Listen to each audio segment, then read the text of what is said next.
Peter Parker traverse une mauvaise passe, comme un peu tous les jours dans son cas particulier. Un boulot chiant au possible, des criminels à arrêter en pagaille. Heureusement, il est aujourd'hui adulé par les habitants de New York, pourtant hostiles au personnage à pouvoir depuis le cataclysme planétaire déclenché par Magneto. Spider-Man jouit d'une réputation dorée et ses proches sont soudés autour de lui et ne l'abandonnent jamais en cas de coup dur. Mais cette vie idéale va éclater, au moins en partie, avec l'apparition d'un nouveau vilain bien décidé à faire main basse sur la ville et à triompher de notre héros à n'importe quel prix. Ce vilain, c'est Mysterio, et le moins que l'on puisse dire, c'est que cette fois il ne plaisante pas du tout. Spider-Man sera dès le début une épine dans son flanc, et malgré plusieurs échecs à l'éliminer, il va prendre son mal en patience et attendre le bon moment, collectant les informations au sujet de son adversaire. Dans le même temps, Peter doit gérer une vie sentimentale des plus compliquées, entre sa relation avec Gwen Stacy qui vit sous le même toit que lui, mais également les sentiments refoulés qu'il a encore à l'égard de Mary Jane Watson malgré leur rupture, sans parler de Kitty Pryde, une autre ex qui a le chic pour s'attirer des ennuis. Mais Peter va vite comprendre qu'il ne peut pas être sur tous les fronts et surtout qu'il ne peut pas sauver tout le monde. Quand les Ultimates eux-mêmes décident de prendre en charge la formation de Spider-Man en tant que super-héros à la suite d'une désastreuse affaire impliquant 2 caméléons, c'est presque comme si le ciel tombait sur la tête de Peter. Ses plus grandes idoles qu'il accepte enfin parmi les leurs, sous certaines conditions évidemment, que rêver de mieux ? Que Jonah Jameson cesse de salir sa réputation et change brusquement d'avis à son sujet? Mais oui, c'est possible. Partant de là, la vie ne saurait être plus douce. Et pourtant, tout ce bonheur chèrement payé et gagné doit bien s'arrêter à un moment.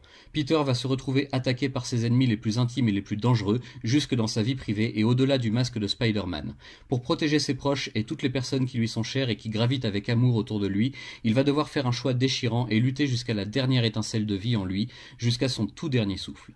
Le choix d'un véritable héros, prêt au sacrifice ultime pour préserver ce qu'il y a de meilleur en chacun de nous, Spider-Man, Peter Parker, est mort. Scénario en béton armé de la part de Brian Michael Bendis, des dessins qui assurent un max signé Mark Bagley, David Lafuente et Sarah Pichelli pour l'essentiel, mais aussi bien sûr les talents très méritoires de Takeshi Miyazawa, Joel Jones, Jamie McKelvey, Scotty Young, Lan Medina, Elena Casagrande et Chris Samnee. Des noms qui seront à jamais associés à un véritable chef-d'œuvre du genre super-héroïque adolescent, je n'ai pas peur de le dire. Cet omnibus nouveau format de chez Panini rassemble les 2 dernières grandes parties de la série Ultimate Spider-Man consacrée aux aventures de Peter Parker en tant que tisseur de l'univers Ultimate. Comme vous le savez dès le début et grâce au titre sans équivoque, ce seront ses dernières aventures et elles seront vraiment uniques. Grâce à des artistes de génie et à un travail d'édition presque impeccable de la part de Panini, nous tenons enfin entre nos mains ces chapitres tant attendus et désirés dans un format optimal et tout à fait digne de la portée de cette fin avec un grand F. Les dessins sont tous excellents, on passe d'un style assez manga et plein de jeunesse et d'énergie à ce qui est sans doute la plus belle performance visuelle sur un titre Spider-Man à l'époque de sa sortie, il y a plus de 10 ans maintenant.